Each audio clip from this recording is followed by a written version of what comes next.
Ninguém. A não ser pelo suicídio direto ou indireto.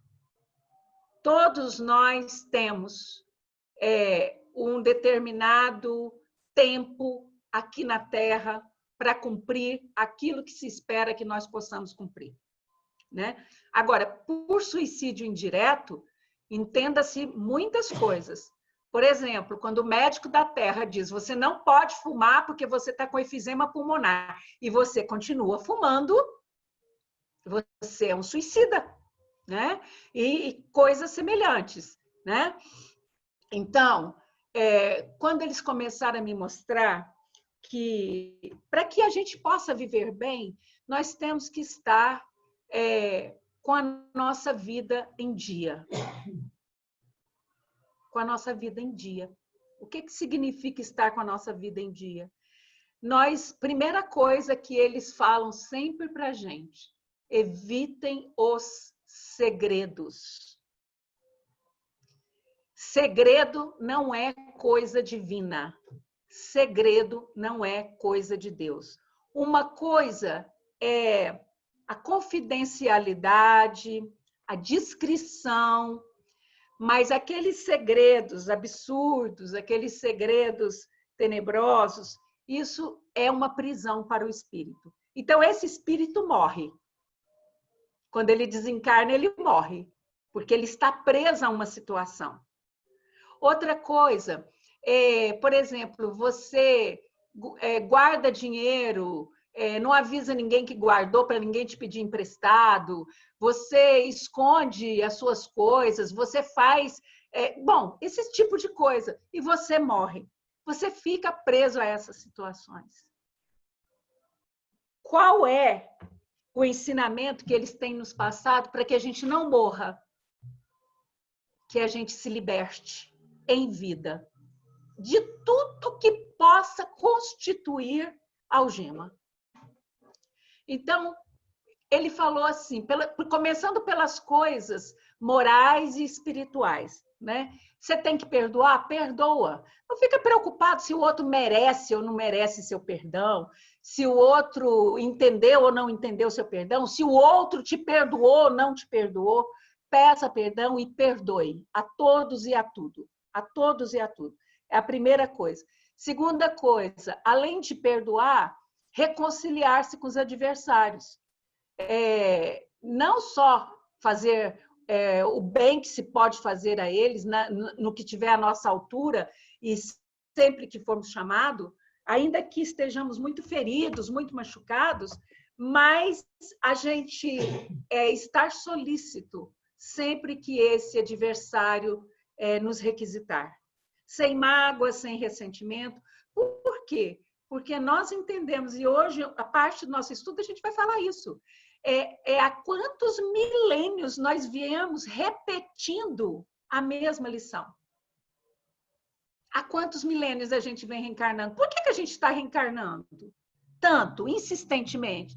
Porque nós estamos repetindo os erros. Nós estamos rescindindo nos erros, né?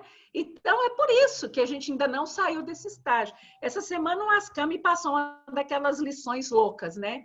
Eu nem vou entrar muito em detalhe, mas ele falou o seguinte, olha só, Eleusa, abra a cabeça do Marco aí. Ele falou o seguinte, quando ele fala de vidas paralelas, e quando a gente entende isso como sendo as vidas passadas, as nossas reencarnações passadas, olha o que ele falou, não se assustem, porque lá na frente ele explica. Ele falou assim que é a mesma vida. É a mesma. É essa vida aqui agora. Só que ela tem desdobramentos. E para eu estar livre agora, em paz agora, eu preciso descascar aquela cebola que a gente viu. Mas é uma vida só. Então, para a gente entender esse processo, é que eles classificam de vidas passadas, vidas anteriores, de vidas paralelas. Aí ele diz que o processo de reencarnação, para nós, a gente entende tudo isso como um processo, mas é um processo, É um processo que você vive a mesma experiência com os mesmos personagens, num outro tempo, numa outra dimensão, num outro local, mas é a mesma história, a mesma história. E aí, enquanto você não acerta essa história, enquanto você não deixa ela redonda, você não sai de lá, né? Para mim, é difícil às vezes entender, mas essa até que eu entendi um pouco. Até que eu entendi um pouco, porque eu estava num momento bom, né? Eu entendi um pouco. Mas ele depois ele vem e explica mais um pouco para nós. Mas é interessante, porque é pensar o seguinte: por que que eu vivo determinadas situações na minha vida? Por exemplo, tem pessoas aqui no grupo que vivem problemas financeiros muito sérios. Se ajusta de um lado, desajusta do outro, faz certo de um lado, do outro escorrega, e não sai dessa roda da situação financeira. Por que será? Aquela coisa que a gente fez nos estudos anteriores, né? Perguntar para o problema, o que que você quer me ensinar? Né? Outras pessoas aqui no grupo têm problemas familiares, de reajuste familiar, de equilíbrio familiar, né? Outras pessoas têm problemas existenciais, conflitos existenciais profundos, profundos, e que aí não conseguem se encontrar nessa existência atual, vivem ou no passado em estados de depressão muito profundo, ou vivem em função do que possa acontecer amanhã, daqui uma semana, daqui um mês, em estados de ansiedade muito angustiosos. São pessoas que literalmente estão ensaiando para morrer. Não essa morte como a gente conhece. A morte do corpo ela é inevitável. No dia que eu nasci, eu comecei a morrer. No dia que eu nasci, eu comecei a morrer. Por quê? Porque o que acontece no meu corpo biológico a partir do meu nascimento é só o envelhecimento das minhas células, a sua substituição por células novas, até chegar a um limite que meu corpo não terá mais condição de reproduzir essas células e eu deixo de respirar. Mas aí é meu corpo, eu continuo a viver, né? Então, para a gente entender que nós somos espíritos eternos, nós temos que entender também que nós precisamos de liberdade, precisamos ser livres. E para sermos livres, nós temos que nos libertar, tirar, né, do nosso corpo, da nossa cabeça, do nosso coração, tudo aquilo que nos aprisiona, né? A questão da gente poder ter aquele entendimento de dizer o seguinte, que se no momento em que Deus aprouver recolher meu espírito para um novo estágio, nessa mesma vida, porque não estou apta a outras, né? Eu estarei pronta. Por quê? Porque não há nada que me aprisione. E isso, meus irmãos, inclui apego. Apego financeiro, apego material, mas o pior de todos os apegos, o apego emocional. Você está presa emocionalmente a algumas pessoas do seu círculo pessoal, dependente emocionalmente dessas pessoas. Não pode. Não pode. É a gente amar uns aos outros, como a nós mesmos, é a gente cuidar uns dos outros, é a gente ajudar, proteger, fazer tudo o que é possível uns pelos outros, mas não estar preso emocionalmente ao outro. Porque senão, quando chegar esse momento, nós não poderemos voar como aves livres no céu da eternidade. Por quê? Porque estaremos presos, né, invariavelmente a esses apegos, né? Eu sou celebrante de casamento. E eu fiz um casamento há pouco tempo, um casamento celta, com todas as... bem genuinamente celta. Foi um casamento maravilhoso, maravilhoso. Onde a gente trabalhou os elementos da natureza, os elementais. Foi um casamento lindo. E eu contei uma história de um casal de índios Dakota. Vocês devem conhecer essa história. Que, muito apaixonados, chegaram para o xamã e pediram ao xamã que lhes dissessem uma fórmula para que eles vivessem sempre juntos um do outro. E aí o xamã, eles não poderiam casar, era a regra da tribo, né? Eles não poderiam se casar antes de cumprir o conselho do xamã. E o xamã disse para um deles ir numa montanha bem alta e procurar a águia mais robusta, a águia mais velha, aquela que era a mais altaneira e que vivia no alto da montanha. Era uma missão dificílima, dificílima, mas o noivo foi em direção a essa montanha.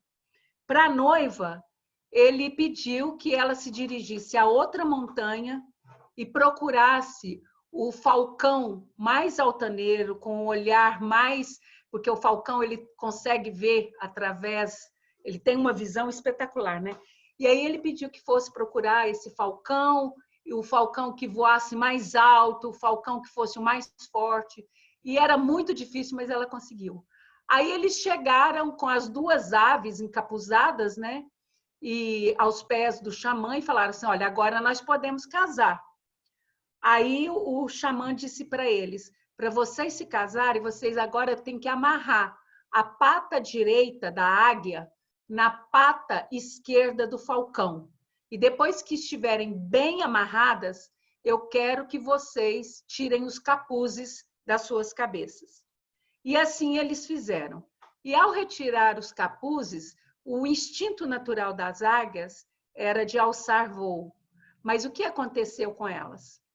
Elas ficaram se debatendo no chão, porque uma não conseguia se libertar da outra.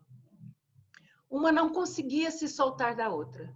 E elas foram se debatendo, se debatendo, se debatendo, até que se feriram muito, começaram a bicar uma na outra, agredir uma outra, porque elas queriam se libertar, e se agrediram até se prostrarem, né? E quando elas estavam bem prostradas, o xamã então pediu que eles novamente encapuçassem as aves, tirassem as cordas e tirassem os capuzes. E o que aconteceu? Na hora que tiraram os capuzes, elas imediatamente alçaram o mais elevado voo. E o engraçado, voaram uma ao lado da outra. Um ao lado da outra, e voaram livres. E aí o xamã explicou, né? Tá vendo? Vocês vão viver juntos, mas olha só, esse apego, né? Essa dependência emocional, essa prisão que nós criamos voluntariamente, em vez de nos trazer felicidade, nos traz o quê? Sofrimento.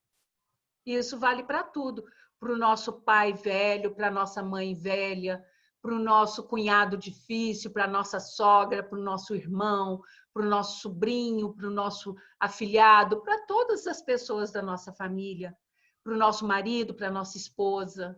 Vale para tudo, para os nossos amigos, né? Então, esse desapego é muito necessário. E é com essa preleção inicial que nós pedimos a Jesus que nos abençoe mais uma vez, que nos traga inspiração do alto, que possamos estar em comunhão total com os elementos espirituais mais sutis e elevados, que os seres iluminados façam uso da nossa palavra para trazer o conhecimento de que todos nós necessitamos, o aprendizado que precisamos, para que possamos, através desses conhecimentos, desses aprendizados, adquirir a sabedoria necessária necessária para colocar em prática em nosso dia a dia. Sê conosco, amado Mestre Jesus, hoje, agora e sempre, que assim seja, graças a Deus. Muito bem. Então, vamos começar nossos estudos da noite, que Jesus possa nos abençoar. Nós vamos dar abertura. Tá vendo a tela aí, Anderson? Só faz assim. Tá. Obrigada. Então, mais uma vez, com o capítulo 2, né? E hoje nós estamos na parte 11, não saindo ainda do 8º parágrafo, né? E pelo jeito vamos demorar muito ainda nesse parágrafo. Então, estamos aqui na parte 11 do capítulo 2. O capítulo 2 começa na página 17. A versão do meu livro é essa aqui, ó, tá? Então, nós estamos, o nosso último estudo, né, que a gente fez a semana passada, é uma frase que vem daqui, ó. Deixa eu ler aqui para vocês.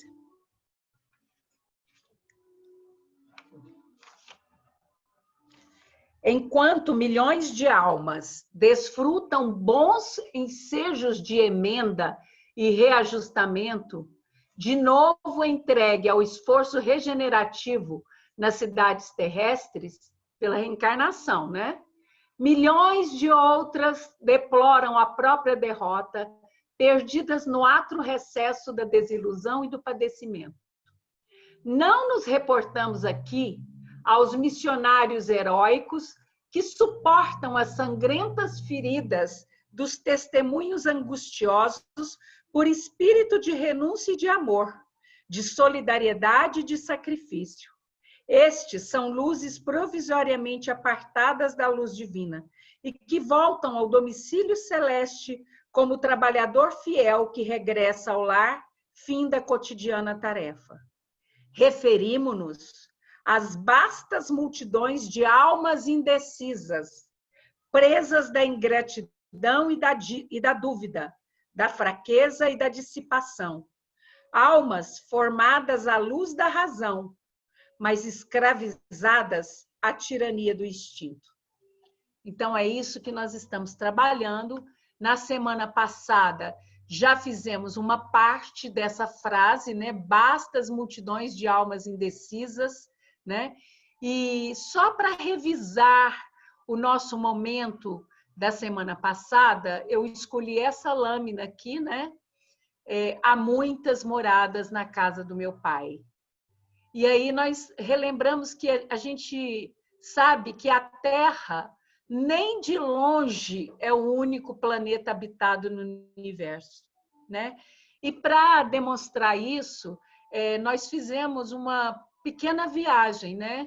Mostrando o nosso sistema solar, o nosso Sol, rodeado pelos planetas, né, que o cercam, né? Aqui a gente tem uma visão deles alinhados, né? O nosso Sol emitindo a sua luz, emitindo a sua energia, os seus raios, os neutrinos. É essa energia que nos mantém vivos. É essa luz que vem do Sol que nos mantém aqui na Terra. E o nosso Sol, embora ele seja o seu automantenedor, já que ele queima o gás hélio para manter-se nessa condição, entre outros gases, mas ele recebe do Sol central da nossa galáxia, por sua vez, também a mesma luz que o mantém, entre aspas, vivo, né? Então, você vê que estamos todos conectados, não estamos um isolado do outro, né? E aqui eu mostrei a nossa galáxia, né?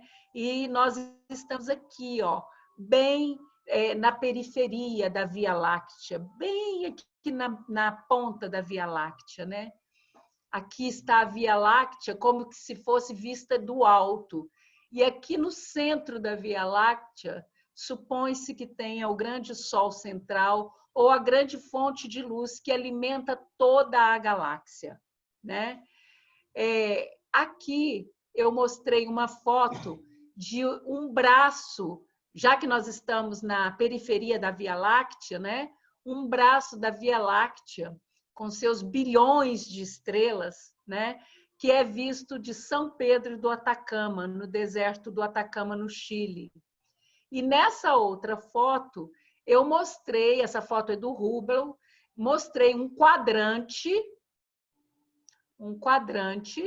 onde está a Via Láctea e onde estão as outras galáxias vizinhas da gente.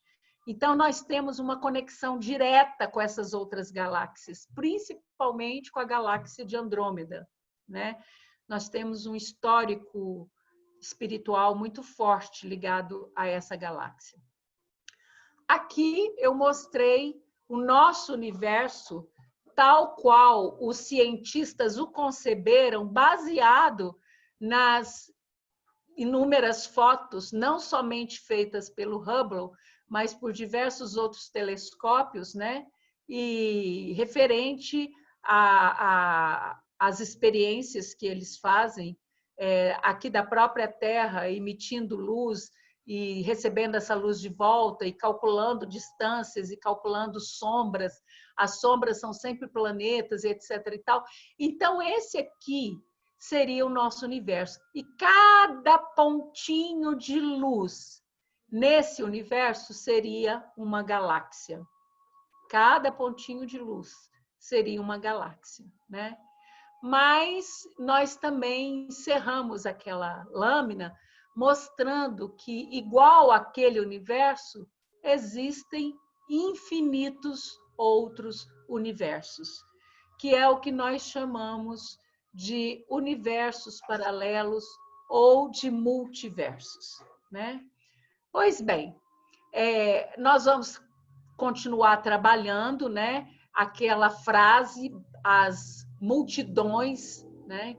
Quem são essas vastas multidões de espíritos angustiados, né? E aqui no nosso planeta Terra, quem que são essas multidões de almas indecisas? Senão nós mesmos, né? Quem são?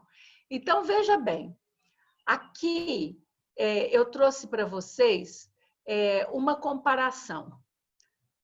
Eu mostrei essa lâmina de uma outra forma no estudo anterior.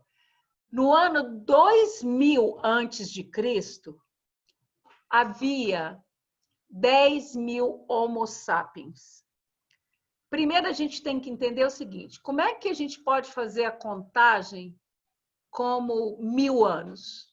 Porque essa contagem de 1000 anos, ela é muito recente, né? Antigamente, se contava o ano a partir de determinados eventos. Né? Você faz questão com esse dente amarelo de morador de rua, vai? Nossa. Então, o que acontece?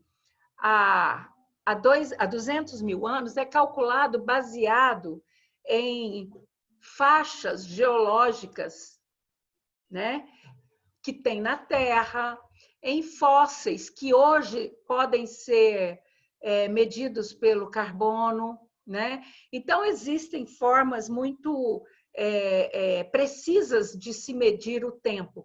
E nós medimos por 1000 anos, por um milênio, né? Mas basta dizer que no tempo que Jesus nasceu, existiam vários tipos de medições. Os judeus, por exemplo, eles mediam os anos a partir do nascimento de Abraão. Então, quando Jesus nasceu, estava no ano 5.000 e alguma coisa, quase 6.000. Mas os romanos, que dominavam os judeus, mediam o tempo de diferentes formas. Eles mediam por reinado. Por exemplo, o reinado de Herodes. Herodes I, Herodes Grande. Ano 35 de Herodes II. Ano 45 de Júlio César. Então, tinha diferentes maneiras de se medir. Nós consideramos essa. E por que a gente sabe que são 10.000 homens sapiens? também pela estimativa de fósseis encontrados, pelas... a gente sabe que a origem do homem na Terra é toda na matriz africana, toda é na matriz africana, que de lá é que migrou para outras partes da Europa e foram fazendo outras migrações, mas por essas medições. Então, éramos 10 mil seres humanos. Isso no primeiro milênio, tá? Depois, quando Jesus nasceu, que é o ano 1 da nossa era, haviam já 300 milhões de seres humanos. Bom, vamos entender uma coisa. A gente sabe que o espírito, a Kardec fala o seguinte: nascer, morrer, renascer. Tal é a lei. Então, esses 10 mil que existem aqui, esses 10 mil, supõe-se que eles tivessem nascidos, que eles morriam e que nasciam os 10 mil de novo. Não é isso? Supõe-se que seja assim. Até porque a reencarnação deles era imediata, porque eles ainda não tinham um estado consciencial desenvolvido. Então, eles tinham o primitivismo era muito forte, as funções instintivas eram muito predominantes. O chakra do plexo solar, o chakra genésico era muito forte em relação aos demais chakras, né? Mas por que no ano 1, o que aconteceu para que no ano 1, né, nós pulamos de 10 mil para 300 milhões? Se só estavam reencarnando aqui na Terra 10 mil, de onde vieram esses outros 290 milhões? Né? A gente tem que pensar. Aí, vejam bem, no segundo milênio, né, lá no tempo de Jesus, nós éramos 300 milhões. Né? No ano 2000, nós pulamos para 6 bilhões. 6 bilhões. Então, presta atenção. A gente sabe, como espírita, que ali, entre o homem da caverna, o Australopithecus afarensis, eu não estou falando do Homo sapiens. Eu coloquei o Homo sapiens ali como referência, mas eu estou me referindo ao mais antigo hominídeo, que agora nem é a Lucy mais, agora existe um anterior à Lucy.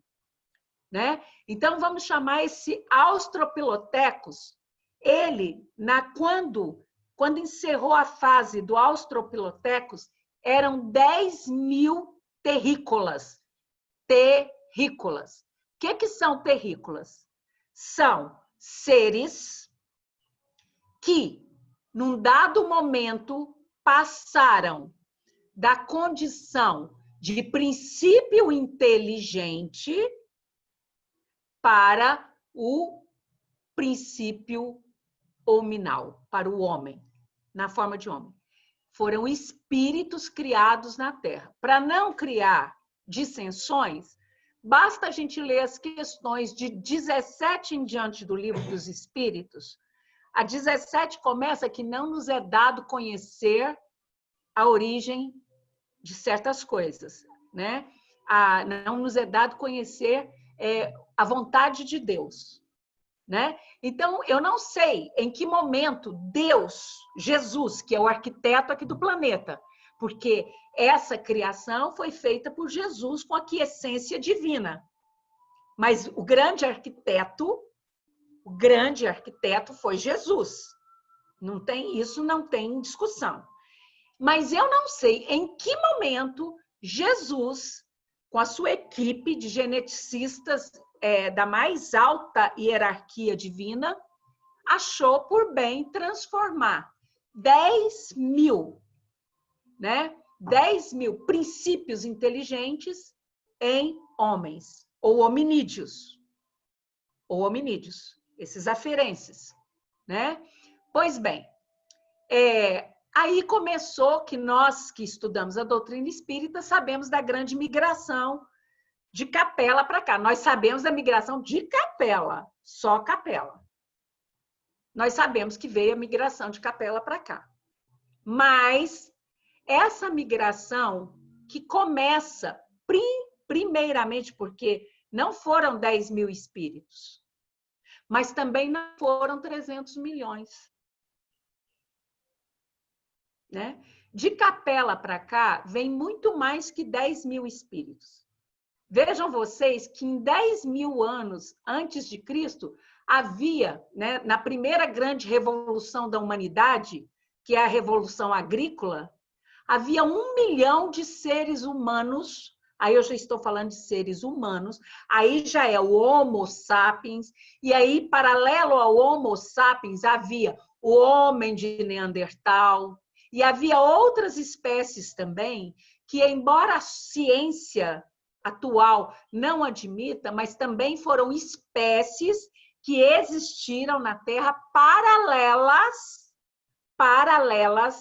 a Homo sapiens e Neandertal, que é o que a ciência conhece, e que também tinham a inteligência no mesmo padrão e que também receberam a migração, o espírito dos emigrados em seus corpos terrícolas, né? Uma dessas espécies, ela se tornou coletora. Ela vivia de sementes. Ela não se adaptou à caça, como os Homo sapiens. Isso a sua ciência não sabe, viu? Os Homo sapiens, eles desenvolveram instrumentos, ferramentas com a finalidade de caçar. Essa figura aqui, que eu pedi para colocar, está o Homo sapiens, né, elaborando ferramentas, já diluindo alguns metais, né, ali no período neolítico, já trabalhando com fogo e já desenvolvendo ferramentas, né? Mas existiram espécies que elas receberam também a migração de espíritos que vieram de outros sistemas, que não só o de Capela. Né? E é por isso que no ano 1 haviam 300 milhões. Desses 300 milhões, uma parte desses espíritos vieram de planetas, de mundos. Falar em planeta aqui se torna um pouco dúbio, porque a noção que nós temos de planeta é o que nós conhecemos. Então, quando a gente fala que o Sol é um porto onde se reúnem determinados espíritos, fica meio utópico para o nosso entendimento, porque a gente concebe que o calor do Sol ele é mortal, mas ele é mortal para corpos como o nosso.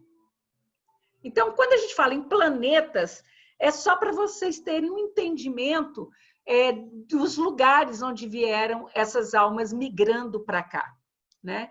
Então, muitos desses coletores que eu havia falado, eles só se alimentavam de sementes. Eram espíritos já com transgressões nos seus mundos, mas por mais graves que eram as transgressões desses espíritos nos seus mundos, eles eram de categoria muito elevada para a Terra primitiva. Esses espíritos não coadunavam em se alimentar de carne, mas o corpo humano ele prescinde, né, da carne, agora não tanto quanto nos tempos mais primitivos, porque o sangue humano ele precisa do elemento ferro para poder produzir a quantidade de células vermelhas adequadas à manutenção e bom funcionamento de todos os órgãos. Então, por instinto, o homem buscava a caça, mas esses outros espíritos não. Reencarnados aqui na Terra, eles buscavam sementes, se alimentavam de nozes, de sementes, e eles aprenderam que essas sementes caíam muito no chão quando estavam maduras, e por isso elas eram mais saborosas. E eles então começam a descer das árvores e começam a procurar essas sementes, né? Os que viviam longe do mar não evoluíram e não foram para frente. Os seus corpos não conseguiam chegar a termo do que se era desejável em termos de evolução biológica, exatamente por deficiência de minerais, de certas substâncias que tinham em alimentos como a carne, né? Então, eles não foram para frente e se dizimaram. Milhões deles se dizimaram. Mas aquela população de seres dessa natureza que viviam às margens dos oceanos, eles sobreviveram. Por quê? Porque além das sementes que eles desceram das árvores, dos manguezais e começaram a catar no chão, eles começaram a catar pequenos moluscos, mariscos, que a água do mar trazia e depositava na areia.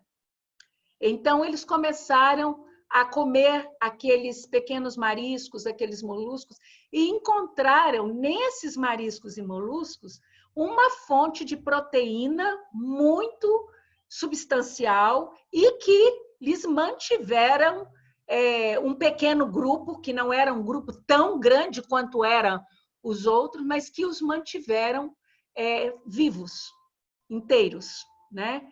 E essa população, quando eu falo pequenos grupos, eu também estou falando de milhões deles. Esses pequenos grupos, eles passavam tanto tempo na beira da praia, catando esses mariscos e esses moluscos, e cada vez menos tempo na faixa de areia seca, procurando as sementes que caíam das árvores, né? E com o passar dos milênios, esses pequenos grupos foram desenvolvendo membranas entre os seus dedos, dos pés, de forma que facilitava para eles o ato de nadar, para ir buscar não só os mariscos, os moluscos, mas também outros pequenos animais, né, como camarão e lagosta e peixes. Então, eles foram aprendendo e foram desenvolvendo essas guelras, essas membranas, e posteriormente, junto com os seus pulmões e narinas, se desenvolvendo guelras. E por que houve essa transformação em seus corpos? E ainda assim, eles eram corpos que se adaptavam tanto à terra quanto à água. E que passavam o dia inteiro nadando, mergulhando, pescando, e à noite vinham dormir nas árvores.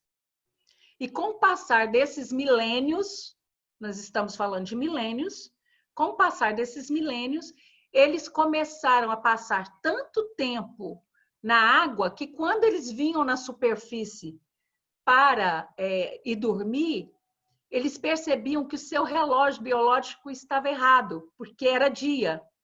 Então, eles começaram a passar mais tempo na água até que não voltaram mais para a superfície. O que eu quero dizer a vocês é que, sim, existe uma população de espíritos inteligentes, de seres inteligentes encarnados nos oceanos.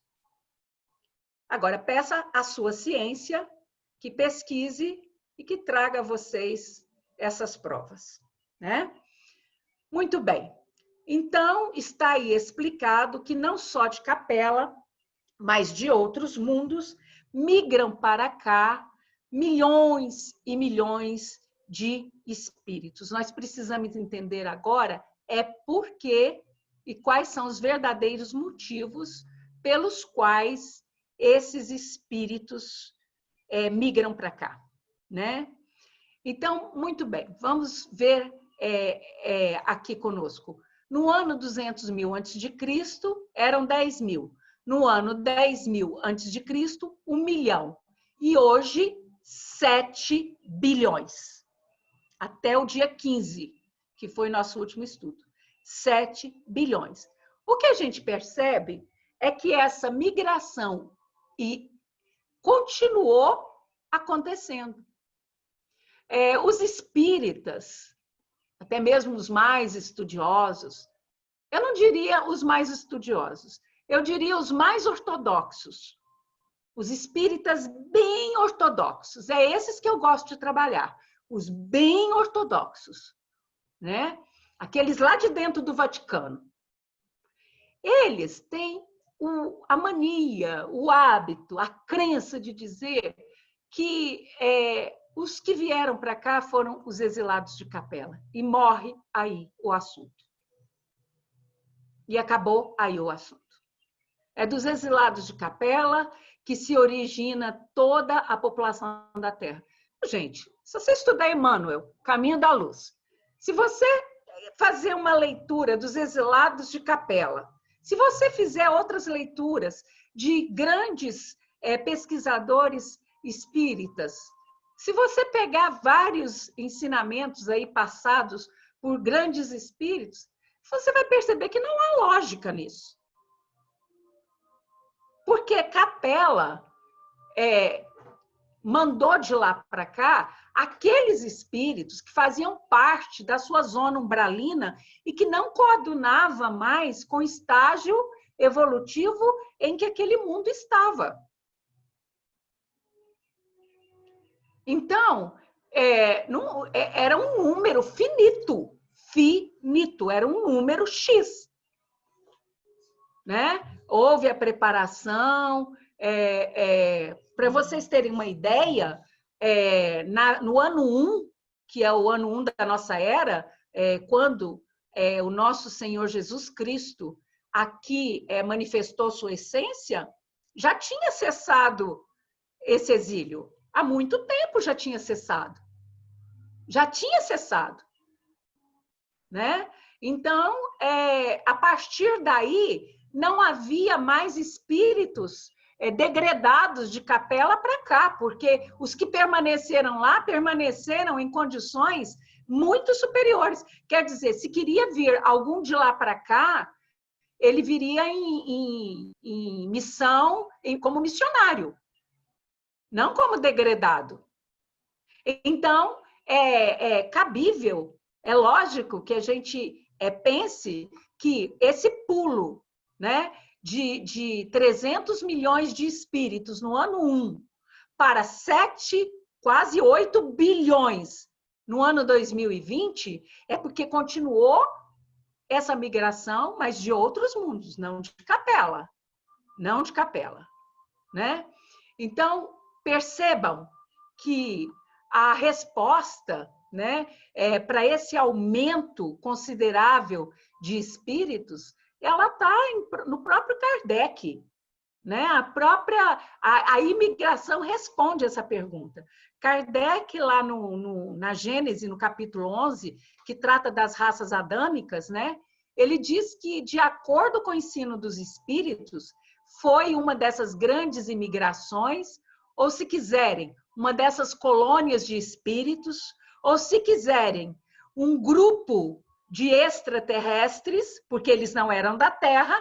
Se eles não eram da Terra, eles eram de fora da Terra, eles eram extraterrestres, vinda de outra esfera, ou de outra colônia, ou de outra orbe, mas a gente pode tratar aqui como vindo de outro planeta, que deu a origem a essa raça que nós somos hoje, que é chamada de raça adâmica. Então, veja bem, a importância dos capelinos é imensa na nossa civilização. Imensa, porque os capelinos nos moldaram a nossa personalidade. moldaram, forjaram a nossa civilização. Né? Então, quando essa raça aqui chegou, veja que a Terra já estava povoada desde tempos imemoriais. E estava povoada por quem? Por terrícolas e por seres, esses que eu narrei para vocês, que já estavam vindo em estágio experiencial e que continuaram vindo depois. E que formaram outras raças que nós nem conhecemos, como as raças intraterrenas, que eu vou falar em um outro momento, para deixar a cabeça de vocês bem fria, bem tranquila, né? Então, veja bem, essas raças, embora elas não fossem evoluídas moralmente, mas elas eram muito mais adiantadas do que a raça terrícola que tinha aqui. Né? E muito mais inteligente. Então, elas impeliram o progresso aqui na Terra. Né? Então, nós devemos muito aos exilados de Capela. Né? Estima-se que eles vieram para a Terra há mais ou menos 6.000 anos. Esses 6.000 anos aqui é uma estimativa, porque supõe-se que eles tenham migrado entre o ano 4.000 e 10.000 antes de Cristo. 4.000 e 10.000 antes de Cristo, né? Esse é o momento em que a Terra ela deixou de ser um mundo primitivo e ela passou a ser um mundo de provas e expiações. Então, nós consideramos muito, né, esse período de 4.000 a 10.000, e aí, Marco Antônio, responde a sua questão daquele dia, de dizer que há uma dicotomia, né, mais ou menos no período de nascimento de Abraão, é exatamente por causa disso aqui. Mas como a gente gosta de trabalhar com números medianos, para poder facilitar a memorização, vamos trabalhar com o número 6.000, tá? Mas não se esqueçam, a migração ela começou entre mais ou menos 4.000 até 10.000 antes de Cristo, né? E que foi quando a Terra deixa de ser um mundo primitivo e passa a ser mundo de provas e expiação. Ou seja, naquela época, entre 4.000 e 10.000, aconteceram o quê? 6.000 anos, não é isso? Nós tivemos aí 6.000 anos. Vocês entenderam que o período de transição da Terra durou 6.000 anos? De um mundo primitivo para um mundo de provas e expiação? E que isso não é nada, nada no relógio do universo, no relógio que vocês chamam espiritual. Vocês entenderam isso? Quando estava ali mais ou menos no 10.000 antes de Cristo, quando estava ali mais ou menos no 10.000 antes de Cristo, era o finalzinho dessa transição. E aí aconteceram grandes catástrofes. Por exemplo, é uma coisa que a sua ciência briga imensamente, prova, não prova, acha um artefato, não é, descobre a destruição de Atlântida, né? Então, de Atlântida, de Lemúria e de vários outros mundos, né? Então, não é só de Capela que vem esses exilados, né? É por causa disso que a Terra tem hoje esses 7,8 bilhões de espíritos encarnados, né? Agora, vamos ver uma coisa. Esses espíritos que não alcançaram o progresso moral exigido para a condição dos mundos em que eles estavam, não o mundo de origem deles, o mundo em que eles estavam. Basta lembrar que vocês aqui, que a maioria, a Terra não é o seu mundo de origem. Com isso, vocês concordam comigo, né? E que muitos que estão aqui agora vão migrar para outros mundos. Então, a Terra não é o mundo de origem, mas é o planeta de onde eles vão, né? Então, esses espíritos que vieram, né, de um mundo em que o progresso já estava bem acentuado, eles traziam no seu inconsciente, embora quando eles reencarnavam na Terra, Jesus achou por bem o esquecimento. Olha a origem do esquecimento aí das vidas passadas. Vocês sempre quiseram saber por que o esquecimento? Ah, o esquecimento é uma bênção.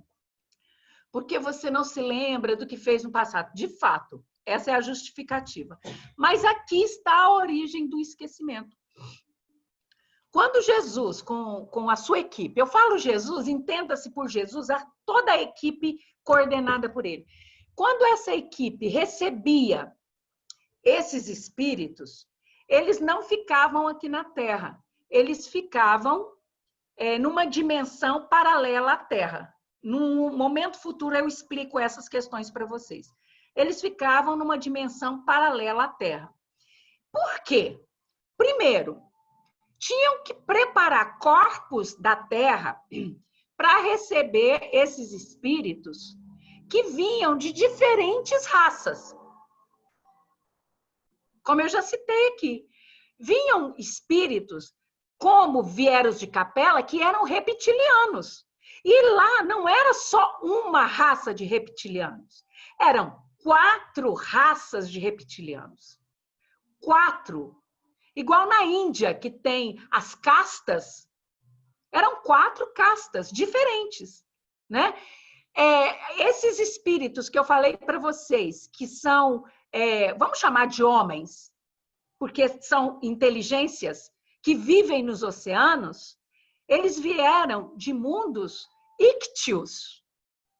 O que são mundos ícteos? São mundos totalmente formados pelo elemento água. Então, como que se parecem esses espíritos? Se parecem com os cretáceos. Cretáceos. Com as baleias. É isso que fala? As baleias são da ordem dos cretáceos? Parece que sim. Mas que são dessa natureza. Né? Outros espíritos vêm de mundos que para vocês parecem absurdos, mas eles se assemelham a insetos, a gafanhotos, a formigas. Então, são diferentes espécies. E para eles reencarnar num corpo que era mamífero, que gerava os bebês dentro da barriga, tinha que haver o quê? Ajustes genéticos de DNA. Então, eles ficavam esperando numa dimensão paralela da Terra, seus corpos eram preparados, e os corpos aqui na Terra eram preparados e os deles também. Eles ficavam em estado comal, eles não ficavam despertos, todos dormindo bonitinho, né? Em estados pequenininhos, miniaturizados, em estados pequenininhos, todos lá nas provetas espirituais, para vocês entenderem, tá certo? E isso era preparado à conexão genética. Então, entendam, a conexão genética é Deus dentro de vocês, é o DNA, Deus está ali. É ali que Jesus pingou a sua essência. E é essa essência que permitiu essa adaptabilidade de raças tão diferentes em corpos tão distintos, né? Aí o que acontece? Quando eles encarnaram na Terra, eles se dividiram em 4 grandes grupamentos e que deram origem a várias raças. E daí tem a lenda de vocês do paraíso perdido, né? Porque, embora eles não se lembrassem, não poderiam lembrar, e Jesus colocou isso no DNA, né, para que o espírito reencarnante tivesse um bloqueio cerebral, né? O esquecimento, ele não está no espírito, ele está no corpo. É o corpo que cria esse bloqueio e impede, né, que ele se recorde de quem foi, de quem era, do que fez. O seu corpo tem a glândula que se chama pineal, né? Então, é ela que trabalha essa questão do esquecimento, né? E aí, ele não se recorda de onde veio, quem era e o que fez. E tem uma nova oportunidade de recomeçar. Mas, instintivamente, ele sentia saudade de um lugar, de um paraíso, em que existia eletricidade, em que existia computador, em que existia internet, em que existia tecnologia de ponta. E aí surge a lenda de Adão e Eva, o primeiro homem e a primeira mulher, né? Pois bem, tá. A gente pode continuar ou vocês estão já cansados? Né? Vamos seguir mais um pouquinho, né? Bom, então, no século XXI,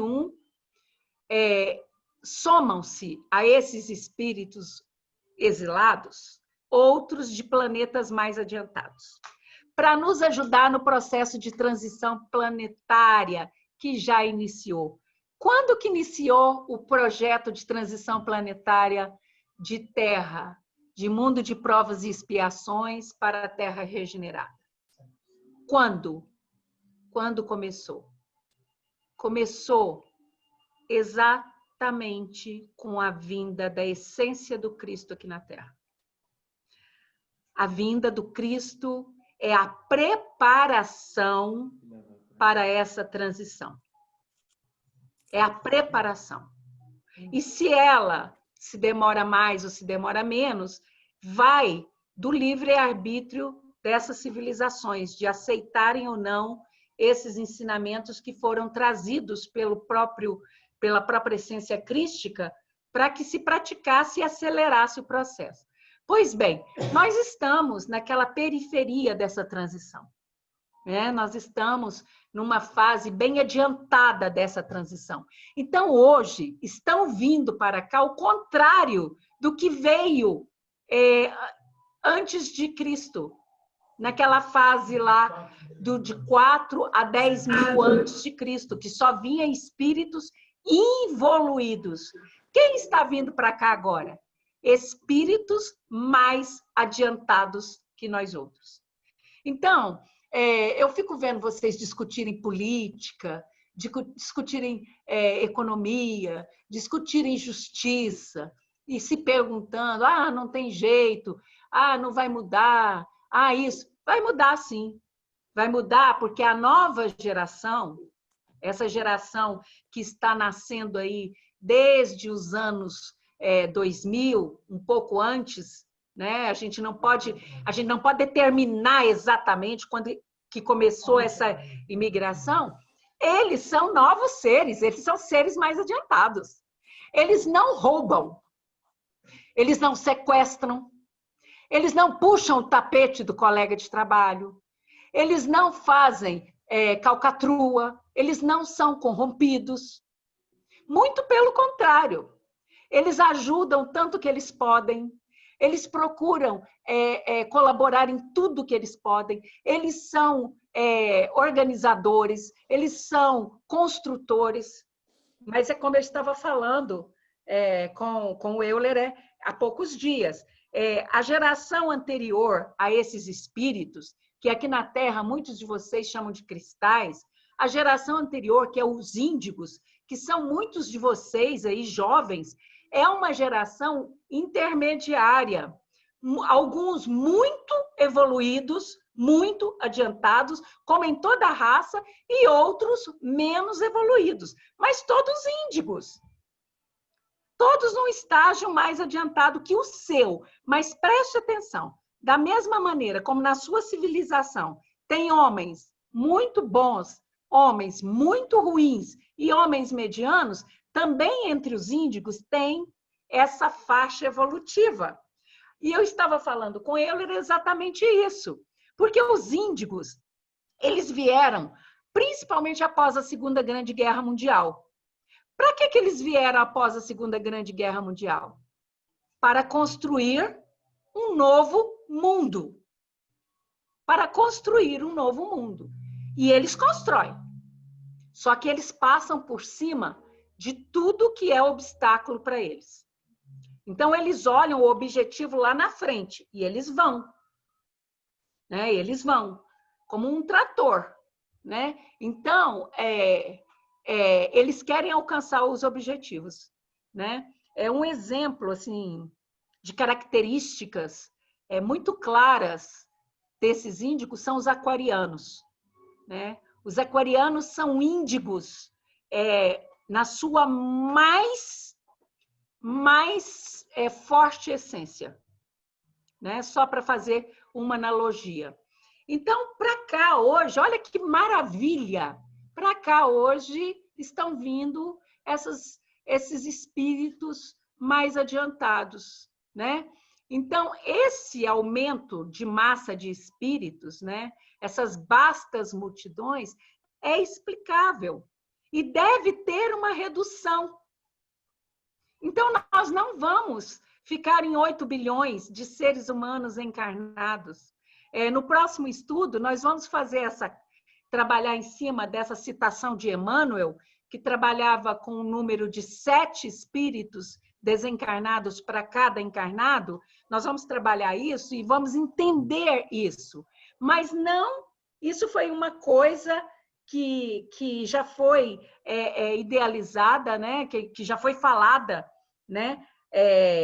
Nós temos mensagens explicando isso, mas não vai chegar, não vai permanecer em 8 bilhões, vai começar a reduzir esse número. Até porque o planeta não tem recurso. Então, aquela previsão da ONU, ela não se concretizará. Ela não se concretizará. Né? Porque esse planeta tem dono. Ele tem dono, ele tem governante, ele tem direção, ele tem um planejamento para ele. Né? Então, na hora certa, começa a ter o quê? Uma redução dessa população, né? Para finalizar essa passagem de prova e expiação e ficar aqui somente os espíritos que estão em regeneração. Né? Esses espíritos que não chegaram a um determinado grau de evolução moral necessária para permanecer aqui na Terra, eles invariavelmente vão ter que procurar um rumo para eles, porque eles não permanecerão na Terra. Né? O próprio Cristo já tem isso planejado, essa migração para outros mundos já teve início, já tem início, e é por esse motivo que vocês veem hoje nunca se viu tantas naves que são naves de plasmas, né? Mas essas naves de plasma são naves com consciências dentro e que fazem essa filtragem em todas as cidades, em todos os rincões desse planeta. Essas naves, elas fazem essa filtragem, elas analisam as questões civilizatórias, né? E elas traduzem isso e encontram aqueles que estão aptos a permanecer e aqueles que serão migrados para mundos que estão no mesmo estágio que eles estão. Então, eles não vão sofrer. Falar assim, eles vão sofrer tanto, né?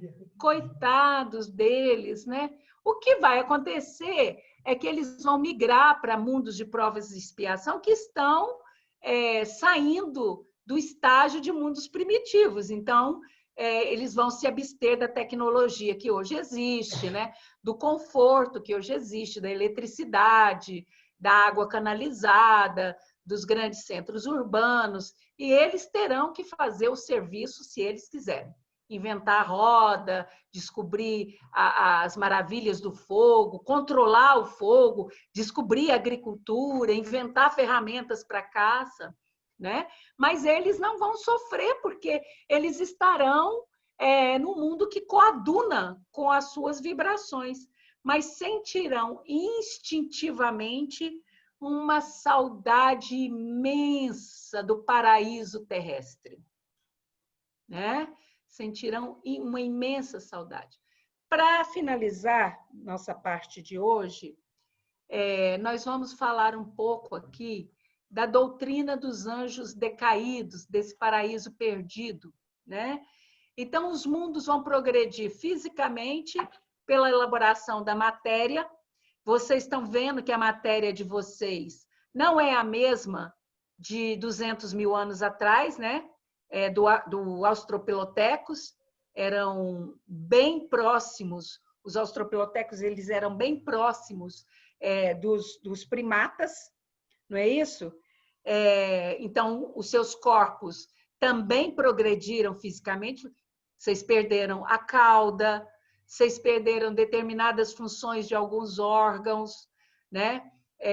Como o apêndice, como os seus dentes cisos, que já não são necessários, né? E vocês vão começar a perder outras, vão continuar evoluindo. Por exemplo, o pelo é desnecessário hoje. Hoje o pelo não tem utilidade, porque vocês não usam mais o pelo para se proteger do frio, os seus filhotes não se agarram mais no pelo para serem transportados pelas fêmeas, né? Muito pelo contrário, o pelo hoje ele é agente de infecções e de bactérias, eles depositam inúmeras bactérias, parasitas. Os mundos evoluídos não prescindem de pelo. Então, os pelos vão continuar caindo, até que vocês sejam totalmente desprovidos de pelo. Isso é um progresso biológico, natural, físico. Hoje vocês usam muito as mãos para digitar. Vocês estão o tempo todo com o olho na tela dos computadores ou dos celulares. Qual que é a tendência? Que o órgão superior, que os membros superiores de vocês se alonguem. Que alonguem-se os braços e alonguem-se os dedos. E o que mais? Vocês usam muito os olhos. Os olhos de vocês estão tendo muito problema por causa da captação de luz que vem dos computadores e celulares. Então, qual é a tendência desse órgão? Aumentar, crescer, né? Essa é a tendência que vocês vão experimentar se aqui permanecerem. Eu creio que todos que estão nesse grupo são espíritos que já estão em franco desenvolvimento moral. Nenhum de vocês há de migrar para outro mundo, né? Mas também esse progresso moral, né? E esse progresso moral, ele influi na constituição perispirítica de vocês, né? O perispírito de vocês vai se tornando cada vez mais sutil à medida em que vocês progridem moralmente.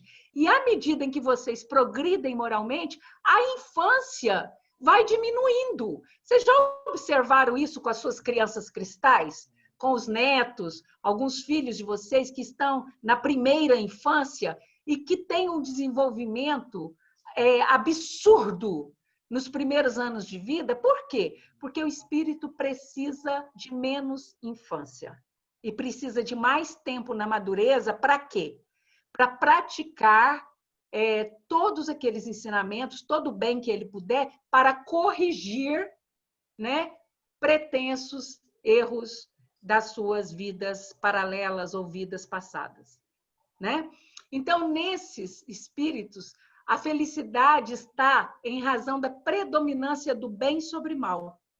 E a predominância do bem é resultado do quê? Do avanço moral dos espíritos, né? Então, a raça adâmica, ela tem todas as características de uma raça proscrita. Os espíritos que dela fazem parte foram exilados sobre a Terra, que já era povoada por homens primitivos e ignorantes. E a vaga lembrança intuitiva desse mundo de delícias, do qual foram expulsos esses anjos decaídos. Lembra uma vez que eu fiz uma palestra para vocês?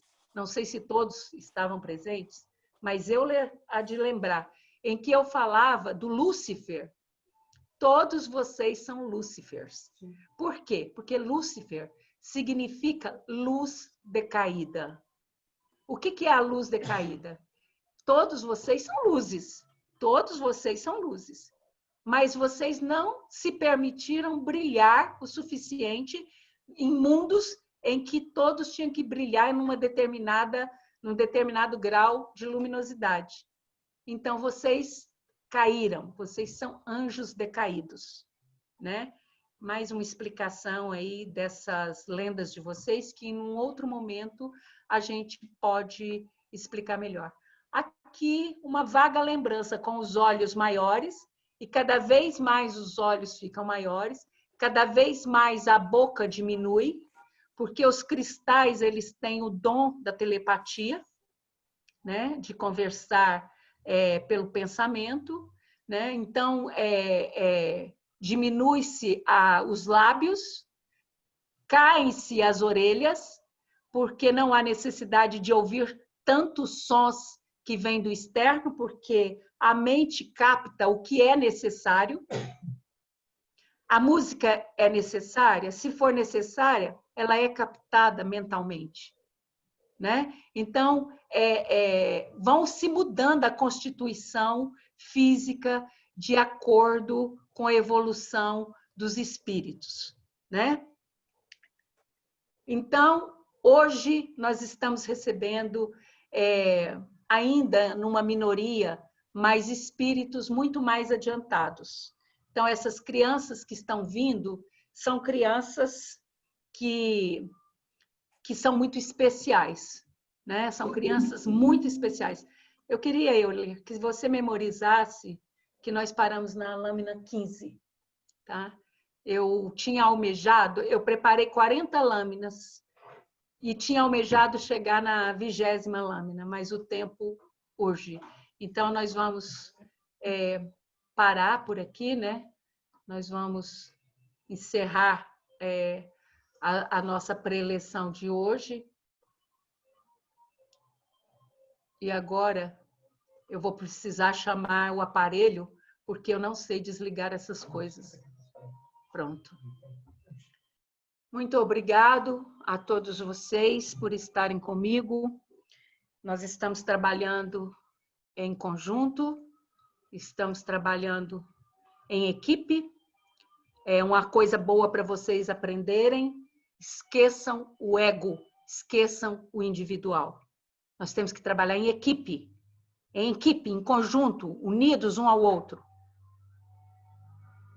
Se alguém quiser esconder tudo que é seu debaixo do pano, vai dançar. Que o trabalho é coletivo. Vamos trabalhar coletivamente. E eu estou trabalhando coletivamente com o nosso querido Hans, com a nossa querida Rita, com Demétrios, com tantos outros expoentes, amigos valorosos, e o Hans prepara, depois que a gente se reúne, discutimos o que vocês precisam assimilar e a gente traz isso para vocês. Se eu trago coisas que causam escândalo, me perdoe a ignorância de vocês, certo? Se eu trago informações que causam escândalo, me perdoe a ignorância de vocês, mas no momento aprazado vocês terão comprovação científica de tudo aquilo que nós falamos, ainda que demore mais 100 anos, né? Porque a sua ciência anda muito devagar, né? E sabe por que a sua ciência anda devagar? Porque ela é guiada por homens estúpidos. Ela é guiada por uma minoria inferior, que são os seus governos. A ciência de vocês depende dos seus governos, não pode. Quando a evolução da Terra só aconteceu quando a religião separou da ciência, lá no século XVIII. E agora é hora da ciência separar do governo, da política. Porque hoje, ciência e religião é uma só coisa. Se a religião se afastar da ciência, ela é misticismo. Ela é misticismo. Ela é lenda. Ela é manipulação. Ela é o que o seu grande filósofo aí, Karl Marx, falou. É o ópio do povo. A ciência, a religião como ciência, ela vislumbra o cosmos, o todo. E o divino faz parte disso tudo, né? Então, muito obrigada a todos. Para aqueles que não me conhecem, o meu nome é Ascan. Câmbio final, desligo.